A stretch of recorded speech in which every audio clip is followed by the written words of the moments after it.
Bonsoir tout le monde, donc je continue, j'espère que vous allez tous et toutes très bien. Je continue mes recherches. Là, c'est les sentiers du réel, les arbres géants. Mais cet homme que vous voyez à droite, il ne parle pas que de ceci, parle de choses très très intéressantes, entre autres le végétal, les cristaux, etc., etc. Donc si cela vous intéresse, eh bien écoutez, vous pouvez le regarder jusqu'au bout et faire votre propre opinion. Donc je continue mes recherches et je vous dis à tout à l'heure.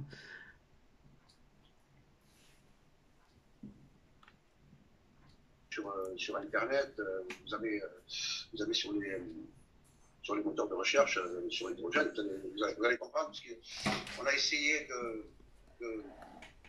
d'inclure l'hydrogène dans des pastilles en graphène. Donc là, ça correspondait parfaitement bien à ce que je voyais. Alors, c'est en faisant encore d'autres expériences dans des bains avec des plaques, pour faire de la dorure ou du fromage sur certains métaux, et en plongeant des morceaux de roche, des galets qu'on retrouve au bord de la rivière, que je me suis rendu compte que il y avait de la matière qui venait se fixer dessus, donc, comme par exemple le fromage, parce que le fromage c'est une forme d'électrolyse. Donc on met un métal sur un autre métal. C'est-à-dire de l'or on peut mettre de l'or sur de l'inox ou sur du cuivre, sur du laiton. Enfin, on peut faire toutes sortes de modifications, disons, alchimiques. Voilà. Alors, c'est là que j'ai resté tout le temps dubitatif face à cela. Et d'autant plus que quand, dans mes réservoirs, je faisais le vide, c'est-à-dire on extrait l'oxygène, on extrait les molécules d'eau qui pouvaient être en suspens à l'intérieur, et en mettant de la roche, comme en mettant un métal, eh bien, je me rendais compte que le métal se fissurait, que la roche se fissurait. Voilà. Et alors là, c'est quand même assez interpellant, parce qu'on se dit, mais c'est bizarre, qu'est-ce qui se passe réellement? Alors c'est là qu'on va aller faire des recherches par rapport à ce que les prédécesseurs ont fait dans d'autres domaines, c'est-à-dire il faut aller dans les milieux de la pratique, c'est-à-dire il faut aller voir ceux qui soudent, ceux qui travaillent, ceux qui touchent la matière, et alors eux-mêmes me disaient qu'ils ne comprenaient pas, qu'ils n'avaient pas prêté attention à ces phénomènes-là. Alors, il est évident que... Alors, c'est un jour, je vois dans des moteurs de recherche sur Semir Osmanovic, qui est un Bosniaque, qui a découvert les fameuses pyramides en Bosnie, et notamment ces fameuses sphères qui font plusieurs tonnes, 10, 15 tonnes d'épaisseur. Alors là, ils avaient sondé à l'intérieur de ces sphères, et ils avaient trouvé des couches de métaux différents par couches successives. Alors, eux, ils disaient que ça venait de l'espace, en fait, d'anciennes technologies, d'anciennes civilisations. Et moi, en regardant les analyses chimiques, je leur ai écrit, j'ai envoyé des mails, j'ai eu l'attaché de presse de M. Sémine en ce moment, qui m'a répondu. Il me dit non, non, ce n'est pas possible. Donc, peu de temps après, ils ont tout retiré des moteurs de recherche. Donc, ça a été vérifié par M. Pascal Viella, qui travaillait pour le magazine de Rock Shooter Top Magazine. C'est lui, voilà. Il était venu, enfin, il m'avait appelé, il m'avait demandé, mais comment as-tu, quel est le processus? Alors moi, je lui ai expliqué ce que je viens de vous dire. Et lui, il fait ses recherches par rapport à ses analyses, et il s'aperçoit qu'effectivement, parce qu'il a retrouvé les échanges que j'avais eus avec eux, il s'aperçoit effectivement qu'eux-mêmes avaient retiré des moteurs de recherche ces rapports d'analyse. Alors, ça pouvait tout simplement, enfin moi ça m'a amené sur la piste, je me dis tiens, on essaie de cacher quelque chose. Alors que ce monsieur qui vit, c'est Mir Osmanovic, qui vit aux États-Unis et qui, en même temps, ils ont développé un centre là-bas. Ça m'avait quand même mis la puce à l'oreille. Moi, je me suis dit, mais tiens, c'est bizarre. Et c'est pour ça que j'avais fait le lien avec ces fameux arbres géants dont on retrouve ces fameux vestiges dans le monde entier. Alors, la plus connue, c'est la Tour du Diable, aux États-Unis. D'ailleurs, si tu leur feras voir, il n'y a pas de... Voilà. Voilà. Et alors, il y en a aussi en Irlande, en Islande, on en retrouve partout dans le monde, au Venezuela, mais partout. Alors, ces vestiges, alors, c'est là que, quand on regarde, quand on observe, avec des yeux aguerris, on se dit, mais qu'est-ce que c'est c'est pas possible, ce sont des arbres qui faisaient des kilomètres de hauteur, donc on ne retrouve que la souche, que l'embase. Alors, qu'est-ce qui a pu créer cela? Eh bien, c'est-à-dire que quand j'avais fait l'expérience, moi, de cette mutation de la matière, de cette cristallisation, quand on voit le végétal, eh bien, il faut éliminer l'oxygène, mettre de l'acide ou de l'eau salée avec un autre minéral ou alors avec un autre métal. Et à ce moment-là, on envoie un courant électrique. Alors, le courant électrique, si nous avons le faire lui-même dans l'eau, quand il se met à rouiller, la rouille est une électrolyse naturelle du fer, c'est-à-dire une dégradation. Il veut changer d'état. C'est pour ça que c'est quand même assez interpellant, parce que ce processus qui peut nous paraître parfois peut-être très très long, peut aussi être très très court sur quelque chose de petit. Mais à cette échelle-là, c'est pas possible. Donc, c'est quand même très interpellant. Alors là, on va regarder tous les cristaux que nous découvrons, que ce soit les pierres précieuses, que ce soit les rubis, le saphir, tout ce que l'ambre et tout qu'on retrouve. L'ambre, on va la retrouver dans la mer Baltique, dans le pays nordique. Et quand on retrouve ces minéraux, ces cristaux, on se pose des questions. Parce que on peut l'associer comme de la sève. Comme le sang humain, si on la sèche, si on le fait sécher, il devient comme un cristal. C'est-à-dire là, c'est quand même c'est très interpellant, voire même choquant, parce que tout ce qu'on nous a raconté depuis le départ, là, quand on voyait ces vestiges, ces souches de bois, enfin ce qui reste, on voit très bien les filaments, c'est-à-dire les fibres, qui ont des formes orthogonales, hexagonales. Ça ne peut pas, c'est impossible que ce soit de la lave, c'est-à-dire une poussée de lave. Et quand on voit dans les gorges, que ce soit du Verdon, quand on monte en montagne, ou alors même dans le massif central, on retrouve ce qui était à l'origine, soi-disant, des volcans, qui peuvent être soit d'anciennes souches, soit des terminaisons racinaires. C'est-à-dire tout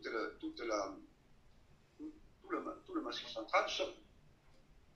Voilà. Alors, quand on regarde les Pyrénées qui vont de Perpignan à Bayonne, ils vont d'est en ouest, comme une racine.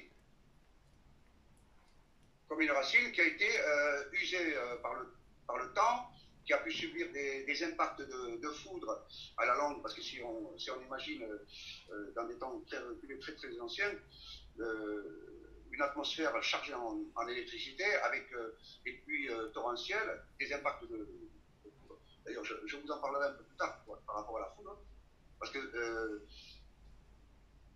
c'est-à-dire ces accidents, comme on pourrait dire, ces cassures, on nous a fait croire que c'était des soulèvements magmatiques, c'est-à-dire de dessous, alors que là, si on parle soit de racines des montagnes, d'anciennes racines, comme des racines sur lesquelles vont pousser des repousses d'autres arbres, comme les Alpes qui font qui sont en France, en Italie, qui vont aller en Autriche, en Allemagne, en Suisse, et qui vont aller jusque pratiquement en bordure de la Yougoslavie. Et quand on voit la boîte de l'Italie, aussi c'est pareil, c'est des racines avec des accidents, comment dire, comme des genres de secousses, c'est-à-dire des poussées. Il peut y avoir, parce que dans ces racines, à l'intérieur de ces montagnes, de ces terminaisons peut-être des volcans, il va y avoir de l'hydrogène, des gaz qui vont pousser et faire des explosions, donc les tremblements de terre. Alors tout ça, là nous on parle de ce qui nous concerne en Europe. Ça c'est quelque chose que j'ai vu moi de mes yeux, que tout le monde peut observer. Mais si on se réfère au reste du monde par rapport aux photographies, par rapport à des vidéos, à des films, on se rend compte que tout ce que nous a raconté jusqu'à aujourd'hui n'est pas comme ce que nous sommes en train de constater. Alors, il est forcé de croire quand même que notre monde, à ce moment-là, si des arbres faisaient plusieurs kilomètres de hauteur, il y a pu en avoir bien avant cette période-là, et encore beaucoup plus grand. C'est-à-dire des arbres qui aujourd'hui font à peu près 50 voire même 100 mètres les plus grands, peut-être c'est 140 mètres dans le monde, mais on pourrait très très bien imaginer que ça a évolué en diminuant. C'est le temps, pourquoi? Parce qu'il y a eu des hommes quand ils sont partis aux États-Unis, dans le nord du Canada, ou alors dans le nord des USA, quand ils sont arrivés, ils ont trouvé des souches des arbres, comme des brindilles, cristallisées, comme des pierres précieuses, dans le sol. Ils se sont empressés de ramasser ça. Dessus, ils ont été construire des lacs. Là, ils avaient fait venir les colons pour essayer d'effacer toutes les traces. Mais malheureusement, il en reste. Il y a des endroits en Arizona, partout, c'est quand même assez troublant. Alors, comment est-ce possible qu'un végétal puisse avoir de telle taille dans un monde soi-disant qui serait issu d'un Big Bang, alors que là, si quelque chose a poussé aussi grandement et aussi dans cette lignée, bien, toutes les sciences sont à revérifier également. Il y a beaucoup de choses à revoir. Pourquoi? Parce que là, on nous mentirait sur nos origines, on va nous mentir dans plusieurs domaines, que ce soit la physique, que ce soit l'astrophysique, ça n'a rien du tout à voir. Ça ne peut pas. Alors, quand on s'aperçoit qu'un arbre qui met plusieurs centaines d'années, c'est-à-dire il y a des forêts, les plus vieilles forêts actuellement, elles ne dépassent pas guère plus de 400 ans. Il y a par endroits, il y a des arbres qui ont plus de 1000 ans, il y en a peut-être même qui peuvent avoir 2000 ans.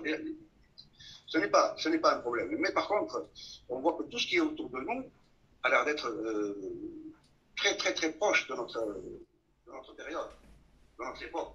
Alors que toute l'histoire telle que nous l'a racontée jusqu'à aujourd'hui ne peut pas coller avec ce que nous voyons, ce que nous constatons. Là, on ne parle pas de vestiges, parce qu'il est très facile de nous faire croire à des humains venant de singes, venant de l'eau, du poisson, et arriver vivant dans des grottes, évoluant dans un monde où on va se développer nous-mêmes.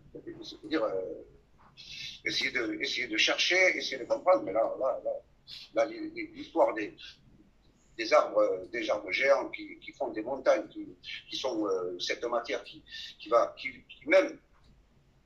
même nous composer à nous-mêmes. Pourquoi? Parce que quand on voit entre les défilés, entre les montagnes, vous avez les rivières, vous avez dans les plaines, on va retrouver des couches de sédiments avec du sable, avec de l'argile. Quand on creuse à des profondeurs à partir de la terre végétale qui est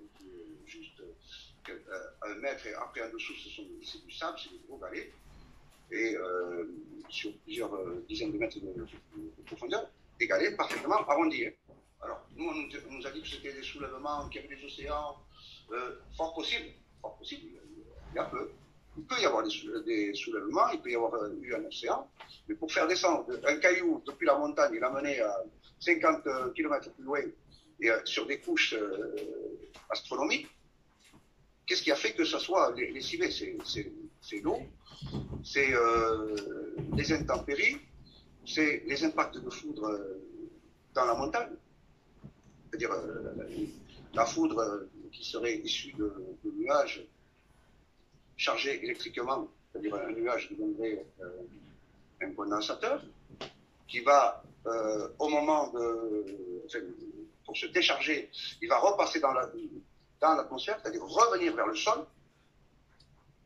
Il électrolyserait les molécules d'eau qui sont dans l'air. Donc là, électrolyse, c'est-à-dire hydrogène, oxygène, et d'un seul coup, l'impact, c'est-à-dire le plasma. Alors la détonation, c'est-à-dire la détonation de l'orage, ce serait une électrolyse des molécules d'eau qui sont dans l'air. Et qui, au moment du choc avec les cols, avec la montagne, eh bien là, vous avez la dégradation. Alors quand on regarde les montagnes, même si ce sont des pics, on voit des couches comme des épidermes, comme la peau d'un être humain. Et là, il y a de quoi se poser des questions, parce que si ces minéraux qui descendent de la montagne, qui sont dans ces cailloux, qui vont, à force d'érosion, vont devenir des nanoparticules, c'est-à-dire des minéraux, qui vont alimenter des plantes. Et ces plantes-là, nous allons nous en nourrir, que ce soit les arbres dont nous payons les fruits, que ce soit les feuilles de salade, les feuilles de tomate. C'est-à-dire que tout est en perpétuel mouvement, c'est-à-dire que les feuilles vont tomber, vont s'agglomérer au niveau du sol, et venir nous recomposer à nous. Voilà, c'est quand même assez... c'est-à-dire que de l'eau, H2O, les minéraux, ça passe dans les racines, dans l'écorce, ça va passer dans l'arbre, va le composer. Donc il y a la vie là, il y a la vie. Et ces atomes qui sont à l'intérieur de ce fruit qui va venir nous composer, parce que là on va parler de cristaux, on va parler d'argile. Qui dit cristaux, argile, on dit silicium. Nous en sommes composés. Et que ce silicium, ce sont des microprocesseurs dont l'être humain n'a pas conscience, peut-être comme ça, mais dans les ordinateurs, on utilise le silicium pour emmagasiner la mémoire, l'information. Et on en trouve d'ailleurs dans le cerveau, hein, des microcristaux de calcite, et qui d'ailleurs, pour ma part, sont un élément constituant par rapport à la glande pinéale. C'est pour ça que télépathie et compagnie peuvent exister, puisque justement, c'est un autre débat, mais voilà, on peut se comprendre. non, mais... c'est passionnant. L'information, à ce moment-là, elle va prendre d'autres sens. C'est-à-dire que si notre corps emmagasine de l'énergie, va emmagasiner des minéraux, parce qu'on se construit, on est comme une machine parfaite. Non, nous n'en sommes pas conscients, parce que c'est pour ça que j'avais fait tout à l'heure allusion à un singe. Je n'ai rien contre les singes, mais chaque espèce, par couple, est dans un ordre bien déterminé. C'est-à-dire que nous nourrissons aussi de chair animale, bien que certaines personnes, je le comprends, mais l'animal va se nourrir du végétal. Il va se nourrir soit de graines, soit de feuilles, d'herbes. Donc quand on voit une herbe, quand on voit qu'un fruit qui descend de l'arbre, ce fruit contient des molécules d'eau, contient des minéraux. ce sont ces fruits et ces végétaux différents qui vont venir nous composer. C'est-à-dire que l'apport de notre propre constitution viendrait de ce silicium, c'est-à-dire l'intelligence. Alors imaginez que puisqu'on retrouvait dans ces arbres géants, on retrouve des pierres précieuses, des cristaux, des quartz, sous toute forme. C'est magnifique. Il y a certaines personnes même qui en utilisent pour se soigner, pour guérir. Tout le monde aime ça. D'ailleurs, je vous conseille c'est magnifique. Et alors, ces cristaux que nous retrouvons soit par extraction dans des mines, il y en a qui vont les chercher, ou alors on va les retrouver en surface. Il y en a même dans le massif central. Il y en a beaucoup. Et alors, ces cristaux, c'est comme s'ils vibraient, c'est comme s'ils communiquaient, c'est-à-dire que c'est comme s'ils gardaient en eux une certaine mémoire, des origines. C'est-à-dire que là, c'est quelque chose que l'homme n'a pas touché.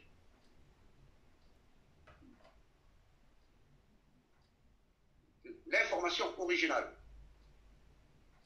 Alors, pour en arriver à l'espèce que nous sommes, les êtres humains, c'est-à-dire nous serions peut-être dans le tableau, la dernière espèce créée, puisque le reste, que ce soit les animaux, que ce soit les végétales, tout le reste est bien avant nous, et nous avons été créés, d'ailleurs on va le retrouver dans les trois religions, hein, et que nous sommes issus d'un seul père, unique père, Adam.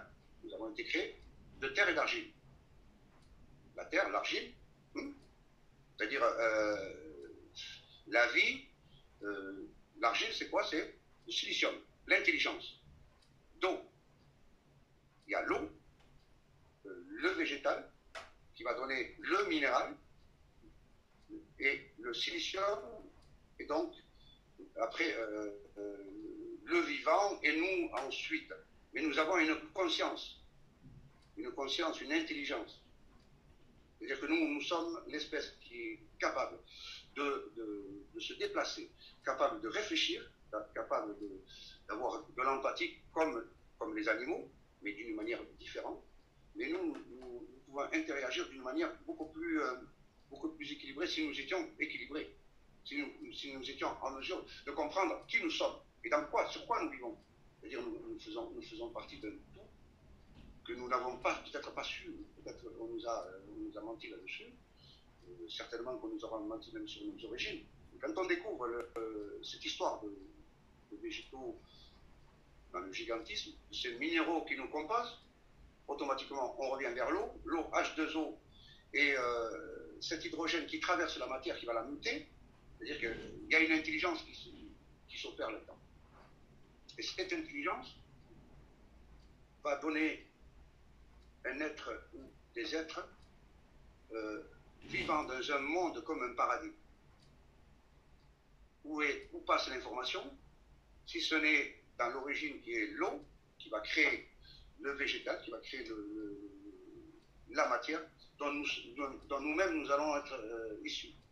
C'est-à-dire comme si nous étions, si on comparait cela, c'est comme si nous étions une conscience physique. Hein. Là, on ne parle pas d'hologrammes ni rien. Pourquoi? Parce que les hologrammes, on va les voir ailleurs, on va les voir dans la matière gazeuse que nous ne percevons pas.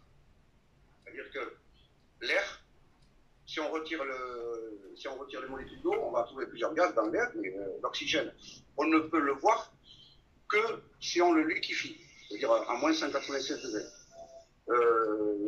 L'azote est exactement à moins 220, pareil, et l'hydrogène deviendra liquide à moins 253 degrés. Et dans ces températures vraiment très très froides, extrêmes, nous ne pourrions pas vivre. Notre corps gèlerait instantanément. Hein. C'est-à-dire que même respirer de l'oxygène à 190 degrés, moins 190 degrés, nos poumons ils se colleraient. On prépare. Alors là, quand on réfléchit dans ce froid quand même extrême, on arrive à la supraconductivité. C'est-à-dire que les atomes les atomes se mettent en équilibre, il n'y a plus de perte. Donc là, la matière interagit d'une manière beaucoup plus quantique, d'une manière invisible. Nous, on ne peut pas le comprendre. C'est comme si on avait un aimant, le pôle sud et le pôle nord, ils communiquaient comme si c'était un langage. Et si on envoyait un courant électrique, leur langage serait totalement différent, beaucoup plus accroché. Et plus on augmenterait l'intensité, plus le langage deviendrait différent. Pourquoi? Parce que dans le froid, dans cette température-là, il n'y a plus de perte de courant. Il n'y a plus de perte d'énergie. C'est-à-dire qu'il y a un équilibre total. C'est comme si notre pensée, au travers de la matière, se modifiait.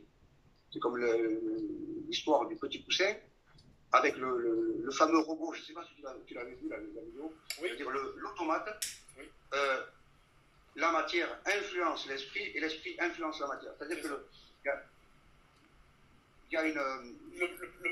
Je mettrai peut-être un extrait de la vidéo. En fait, on voit ce petit poussin qui, effectivement, donc n'a pas sa mère, a été séparé de sa mère, Voilà. La poule. Et donc, ils ont mis un robot qui vient justement remplacer, soi-disant, la poule. Et le poussin est enfermé dans une cage, je crois, si je me rappelle bien. Et le robot, je crois, lui apporte de la nourriture. Alors, c'est un automate, un banal automate qu'on remonte. Hein. Eh bien, on va le mettre n'importe où. Eh bien, l'automate, il va finir par venir se mettre juste à côté de la cage. C'est-à-dire que c'est le poussin, il est habitué, il le prend pour sa maman. On appelle ça, c'est une empreinte, on appelle ça une empreinte. C'est-à-dire c'est une empreinte de mémoire. C'est comme s'il y avait quelque chose, il communiquait, mais il communique au travers de quoi? Il communique au travers, comme si c'était de la télépathie. Et la télépathie, c'est quoi? Ça passe à travers de la matière. Mais la matière, c'est quoi? C'est de l'eau, c'est de l'air. Il faut que ça soit quelque chose de palpable. Magnétique quelque part. Qu'on puisse toucher. Parce que si on avait mis du vide, l'expérience aurait, c'est-à-dire si on avait enlevé l'air, on aurait créé le vide, l'expérience n'aurait pas fonctionné de la même manière. Donc ce médecin, parce que l'expérience elle a duré pendant plus de 20 ans, alors il a fait avec plusieurs, c'est-à-dire qu'il élevait ses poussins, et le poussin, il était attiré par l'automate était attiré par le poussin. Alors c'est quand même assez extraordinaire. Donc nous-mêmes, au travers des végétaux. Pourquoi? Parce qu'il y a cette histoire d'intelligence, cette histoire de silicium pour envoyer l'information, et il y a aussi l'eau, cette histoire de mémoire de l'eau. La mémoire de l'eau, nous sommes en train de commencer à découvrir que Ben Vedist, d'ailleurs, le scientifique français qui est décédé depuis quelques années quand même, avait commencé à chercher justement par rapport à la problématique du cancer, voilà, exactement.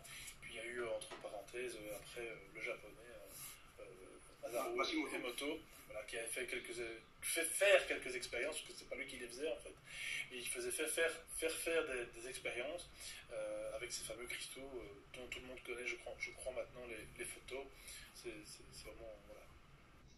Non, mais il y a une personne parmi nos amis, c'est Austin Veda, qui est je ne sais pas si c'est une amie à M. Marc Gray. Il avait fait une interview et elle a fait des expériences. Elle a pris des photos sur les différentes formes, c'est-à-dire avec les intentions sur l'eau. Oui, voilà. Très chouette interview. Et d'ailleurs, qui a été aussi. Elle a d'ailleurs fait un article traduit, en tout cas, dans Top Secret également, je crois. Oui. Voilà. Donc, nous avons il y a des expériences quand même assez concrètes. Alors, c'est tout simplement. Pour toi, Alexis, et pour les personnes qui vont écouter la vidéo, pourquoi lier les arbres géants, lier les végétaux que nous avons maintenant, parce qu'ils vont, nous former, ils vont nous constituer, c'est pour essayer de de comprendre que nous sommes liés à la nature et l'intelligence de l'arbre, quelque chose que nous avons banni de de cette compréhension. Donc là, on arrive à quelque chose quand même de beaucoup plus profond, de beaucoup plus quantifiable au niveau de la matière, parce que quelque chose que nous avons banalisé, écarté, va prendre une dimension vraiment tout autre, parce qu'on va arriver, si l'arbre, s'il y a les encodages dans la molécule d'eau, s'il y a les encodages dans les cryptos, s'il y a des encodages dans ce silicium, qui dit dans la création du vivant, que ce soit, on va prendre notre exemple, l'intelligence. Mais qui est derrière tout ça, si ce n'est que, puisque tout le monde personne ne peut reproduire, personne ne peut le comprendre, si ce n'est qu'un grand architecte, un créateur, qui va orchestrer cela, qui va codifier cela. Alors là, quand on parle de libre arbitre, de rêve, de vision, et si nous étions autre chose qui serait prédestiné, encodé, et bien peaufiné dans notre monde. C'est-à-dire ce que nous sommes en train de vivre, nous sommes en train de le vivre parce que c'était comme ça. Parce que on en discutait justement avec Hassan hors antenne. C'est vrai que, donc selon toi, enfin selon ce que tu observes et selon aussi tes observations, tes ressentis, etc., on aurait donc tous un rôle. De toute façon, on le sait. Hein, je pense que ça, je l'ai déjà bien assez dit dans les émissions. On a tous un rôle, une mission, appelez ça comme vous voulez. Bon, voilà, ça fait peut-être un peu chrétien, mais bref, c'est vraiment, on a tous un rôle, même si on ne fait rien. On en rigolait justement hors antenne. Même si on a un rôle de rien, soi-disant, ben, je n'y crois pas, on a effectivement, même dans la famille, hein, voilà, on en discutait également aussi. Rien ne se perd. Rien ne se perd, tout se transforme. Exact. Nous avons tous besoin les uns des autres, nous avons besoin, et comme les autres ont besoin de nous, comme les végétaux ont besoin de nous, comme les animaux ont besoin de nous, il faut juste établir un équilibre, essayer de comprendre qui nous sommes. C'est-à-dire comprendre. Et alors là, ça élimine, c'est-à-dire que ça nous met tous dans le même niveau. Ça élimine toutes les guerres. Tous les conflits possibles avec votre voisin, avec votre voisine. Ça élimine les guerres. Ça nous rapproche, peu importe nos croyances. Oui, c'est ça, voilà, exact. Ça nous met tous sur le même piédestal. Et ça nous remet, par rapport à nos enfants, de petit à la personne âgée, un équilibre total. Oui, c'est ça, exactement, oui. Parce qu'on apprend, parce que on inverse. Voilà, parce que l'adulte peut apprendre à l'enfant, mais l'enfant, on le sait, enfin si on écoute, peut apprendre à l'adulte. Il faut. Ah mais c'est-à-dire qu'une personne âgée qu'on met dans des mouvoirs, eh bien là elle prend une autre dimension parce que ça nous met. Ça met des personnes qui ont une conscience quand même assez poussée, dérangeante, là, c'est ce que je dis, ça nous met en face de nos propres responsabilités. C'est-à-dire que de l'enfant à la personne âgée, à la femme, parce qu'on va inverser les rôles, hein, il faut changer toutes les règles, puisque ce n'est pas nous, hein. Ce sont les lois de la nature. C'est-à-dire là, c'est voir les choses d'une manière différente. C'est-à-dire on inverse tous les rôles au travers de la femme, on inverse le rôle au travers même de la personne handicapée, la personne. Donc une liberté totale et prendre une conscience. Pourquoi? Parce que tout à ce moment-là, tout est à profusion. Pourquoi? Parce qu'on reviendrait au niveau des sciences, au niveau des connaissances, à un reboot. C'est-à-dire tout refaire à zéro. Alors, l'honneur de la guerre aujourd'hui, c'est soi-disant l'argent puisqu'on le voit là au travers des végétaux, les pierres précieuses, c'est à profusion. L'or n'aurait plus de valeur puisqu'il viendrait de ces arbres. il viendrait de la mutation de la matière. Les richesses, quelles qu'elles soient, les énergies. Parce qu'il nous faut la matière, ce qui fait le fer, les métaux, et on produit ce qu'on veut.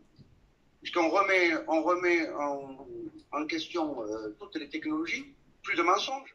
Puisqu'on vient, on est en équilibre. L'ego, il tombe à l'eau. L'ego, il tombe à l'eau. Au lieu de se prendre la tête, les gens, ils se lèveraient le matin, ils se diraient, tiens, qu'est-ce que je vais aller faire parce que je m'ennuie. Et tout le monde, pardon. Ou qu'est-ce que je vais créer, plutôt. Ah non, mais oui, qu'est-ce que je vais faire, qu'est-ce que je vais créer, dans quoi je vais aller m'investir. C'est-à-dire qu'on change tout, là. Le paradigme, hein, c'est un paradigme énorme, et c'est vrai que j'aimerais avec toi, bah, si tu veux, dans une prochaine émission, voir aussi, parce qu'il y a beaucoup de choses à dire, et je pense qu'on va se revoir à ça, parce que là, voilà, on a fait, disons, on a parlé de la base, parce que c'est vrai que je ne t'ai pas présenté au début, mais c'est vrai que tu es quand même scientifique à la base, tu as quand même fait des études, justement, assez poussées au départ, puis tu as été orienté par d'autres matières, parce qu'on n'a pas toujours le choix, bien qu'on peut avoir toujours le choix, mais c'est un autre débat, mais voilà, la vie faisant, toi tu as été tourné par plus de la technologie qui t'a justement amené à tout ça, à toute cette compréhension. Encore une fois, rien n'est dû au hasard. Si tu as vécu tout ça, c'est pour justement venir en parler aujourd'hui, en tout cas sur les sentiers du réel, et je sais que tu as déjà fait quand même pas mal d'autres vidéos et d'autres lives et d'autres directs chez les confrères, etc., si je puis dire les confrères. Voilà, mais en tout cas, c'est très important de diffuser cette information, parce que d'ailleurs pour toi c'est l'avenir, hein, justement, de pouvoir comprendre qui nous sommes à travers justement les arbres géants, parce qu'il ne s'agit pas, encore une fois, comme la Terre plate, de dire qu'elle est simplement plate, ou que les arbres géants sont géants, avec tout ça c'est très bien, mais justement de savoir d'où est-ce qu'on vient également.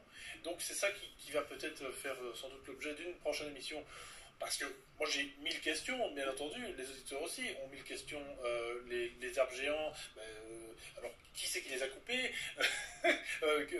Est-ce que la Terre, s'ils étaient si géants que ça, la Terre serait bien plus grande qu'on ne le pense? Tu vois, il y a un tas de questions qui sont là pour le coup peut-être très matérialistes, très 3D, mais il y a...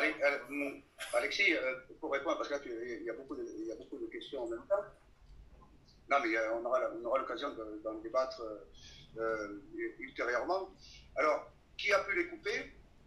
Si on voit que tout cela est réglé à la seconde de près, que nous sommes comme des machines, on ne s'en rend pas compte, mais nous sommes construits, nous sommes fabriqués, mais nous sommes de chair et de sang, avec une conscience. Et, on va pas rivaliser avec une machine, on n'est pas dans l'intelligence artificielle, bien au contraire. Hein.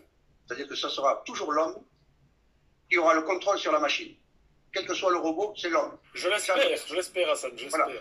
Voilà, la machine restera toujours au service de l'homme, mais jamais l'inverse. On ne fera pas du transhumanisme ni quoi que ce soit. Bien au contraire. Mais moi, ce qui me plaît le plus dans cet avenir, parce que moi je suis très optimiste, je sais que le monde va changer parce que nous sommes en train d'évoluer dans la conscience, nous sommes en train de nous ouvrir. C'est comme si, à l'intérieur de nous, quand nous fûmes créés de notre père Adam, c'est comme si ce créateur qui lui-même a fait couper ses arbres pour créer la matière qui va nous composer, puisqu'il a dû faire ça sur plusieurs générations, mais il y a très très longtemps. Et alors, si nous arrivons à nous caler et au travers de tout ça, au travers de ce qui pourrait être un encodage sur tous les atomes, c'est-à-dire essayer de comprendre dans la physique quantique, parce que certains physiciens dans la quantique sont allés raconter un peu n'importe quoi. Mais maintenant, si on allait dans la physique quantique, où chaque molécule, toutes les molécules d'eau, que ce soit dans les océans, par le brassage, le mouvement des vagues et tout, que chaque molécule, toutes les molécules d'eau d'apparence semblable, je dis bien d'apparence semblable, et que tous les atomes qui vont créer toutes les matières, que ce soit les minéraux, les végétaux, les métaux, tout ce que vous voulez, d'apparence semblable, mais qu'à l'intérieur d'eux, il y a quelque chose qui les différencie au travers des électrons, au travers de leur propre composition. C'est comme s'ils avaient été encodés à l'infini. C'est-à-dire là, on arrive à quelque chose qui est unique. Une molécule d'eau ne ressemblera pas à l'autre. La mémoire de l'eau ne serait pas possible. C'est-à-dire que les atomes qui te composent, toi, Alexis et moi, d'apparence semblable, nous sommes des frères, mais avec une empreinte différente. C'est-à-dire unique. Donc on est construit uniquement. Nos parents, pareil, depuis le début jusqu'à la fin, s'il y a une fin, eh bien tout est unique. Donc prédestiné. C'est-à-dire avec une voie bien tracée, c'est-à-dire qu'au lieu de se prendre la tête, essayer de se mentir à nous-mêmes, eh bien on laisse faire les choses. On soit beaucoup plus ouvert, qu'on ne mette pas entre nous des barrières, des frontières qui nous divisent. C'est-à-dire que peu importe la religion dans laquelle nous sommes, même si on nous a menti, on s'en fout de ça. On laisse tomber, on continue et on avance. Alors c'est pour ça que tout le vivant dans son ensemble, pour moi, est encodé comme la matière, c'est-à-dire prédestiné. C'est ça. Ouais. Et un gros ordinateur. Oh non, nous vivons dans quelque chose qui est immense. Déjà, on devrait se rappeler, je l'avais déjà dit dans une émission, je ne sais plus laquelle d'ailleurs, on vit dans un système, donc déjà un système, c'est un système informatique, donc tout est programmé. Hein, quand on dit on s'enracine, ou on perd nos racines, pourquoi est-ce qu'on perd nos racines d'ailleurs? Voilà, ce sont des petites expressions comme ça qui peuvent être liées avec tout ce qu'on est en train de raconter là. Et nos enfants comme nous-mêmes, nous sommes des fruits de nos parents, nos enfants sont nos fruits. Voilà, c'est quand même assez extraordinaire. Et ce que nous sommes en train de faire aujourd'hui, qui est prédestiné, prédéfini, c'est ce que nous allons transmettre à nos générations futures, c'est-à-dire à nos enfants. Mais nous leur transmettons, mais eux-mêmes, ils sont encodés. Ils seront encodés. Mais au moins, s'il y a une évolution, la seule évolution qu'il peut y avoir, c'est l'évolution de la mentalité, de la compréhension. Pourquoi? Parce que quand on a compris, eh bien on se dit, on va se laisser aller, mais essayons de vivre avec le plaisir, en essayant de faire plaisir aux autres.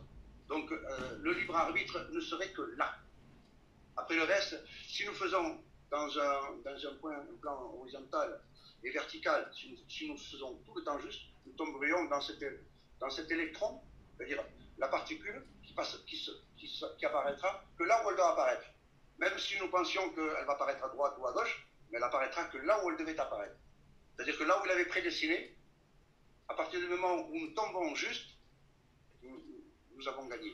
Exactement, absolument, c'est ça. Et c'est pour ça que c'est un des meilleurs moyens de vivre le moment entre guillemets présent, bon, bien que, encore une fois, le temps n'existant pas, enfin on se comprend très bien, on se comprend que la vie, finalement, elle ne demande qu'à être gagnée, pas être perdue, et on en est là pour, voilà, Hassan justement pose des petites graines. J'espère qu'avec toutes ces émissions, c'est ce qu'on fait sur les sentiers du réel, et d'autres chaînes aussi également, tant qu'on peut le faire, encore une fois, via YouTube, parce que voilà, je pense que c'est prédestiné un jour ou l'autre à tomber, c'est pas grave, on passera sur un autre média. J'en profite, c'est une petite parenthèse personnelle. Mais voilà, je profite justement de cet instant pour le dire, et c'est vrai qu'on est... Voilà, de toute façon, comme tu dis, les enfants, on a beau dire, voilà, il y a des directions qui vont d'un côté, des directions qui vont de l'autre côté, mais tant qu'on peut le faire, en tout cas, tant qu'on peut leur donner justement cet enseignement, entre guillemets, sans jamais obliger, mais en ouvrant simplement, et de manière, encore une fois, pédagogique, parce que nous sommes tous des grands enfants, nous ne l'oublions pas, nous ne sommes pas des adultes, nous devons encore apprendre chaque jour, et puis à chaque instant de notre vie, voilà, toutes les merveilles de la vie, les merveilles, les mystères aussi également, et justement, les arbres géants en font partie. Et je pense que c'est vraiment très important d'aller vers ce sujet, parce qu'encore une fois, il s'agit de l'importance de de nos origines. Et puis, comme tu dis, hein, tout tombe, hein, guerre, ego, voilà. Il faut comment dire, se mettre à l'évidence que si ces montagnes, ces structures dans le gigantisme, il y a pu y avoir aussi des animaux, mais immenses. C'est un manque avec, c'est un manque au chaînon, parce qu'on nous a fait croire que nous étions venus d'un Big Bang, et si nous nous étions trompés, vous imaginez pas que les futures générations, parce que là, cette histoire d'arbres géants de ces montagnes, ça fait à peu près 4-5 ans que ça a commencé à se développer. Et ici en France, on a eu la chance, parce que nous sommes tombés là-dessus, moi, le hasard n'existant pas, au travers de cette molécule d'eau, de cet atome d'hydrogène qui traverse la matière. C'est très très important. Et alors, nos enfants, si nous sommes dans le bon timing, ils ne pourront être que fiers de nous. Et nous aurons accompli notre mission, parce que notre mission, c'est de transmettre, c'est d'essayer de découvrir et de ne pas fuir comme des lâches, parce qu'il y a d'autres domaines. Il y a d'autres domaines, que ce soit dans la biologie, que ce soit dans la médecine. Il y a tu as des intervenants qui défendent, d'ailleurs, bravo à eux, que ce soit dans la médecine, que ce soit dans la vaccination et dans d'autres domaines, tout est bon à prendre. Chacun porte une pierre à l'édifice. Et maintenant, si nous découvrons que la pierre, elle vient du bois, c'est quand même assez extraordinaire. Et c'est quand même pas compliqué, hein, justement, observer un petit peu les... Il y en a. Mais oui, mais bon, c'est tellement évident. C'est tellement évident. Voilà, il y en a en Belgique, il y en a en France, il y en a partout. Hein, je veux dire, c'est juste incroyable de se rendre compte que finalement, voilà, comme tu dis, il y a eu une falsification de l'histoire, ça on le sait de toute façon. Mais là, c'est vraiment très très gros. Et c'est pour ça que j'aimerais t'inviter de toute façon pour une suite, entre guillemets, à cette émission, parce que il y a... Donc voici, ça a duré quand même un petit bout de temps.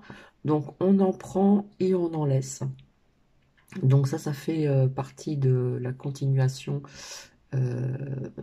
comment dire, de mes recherches. Voilà. Vous savez de qui je veux parler exactement. Je pense que certaines ou certains ont certainement compris.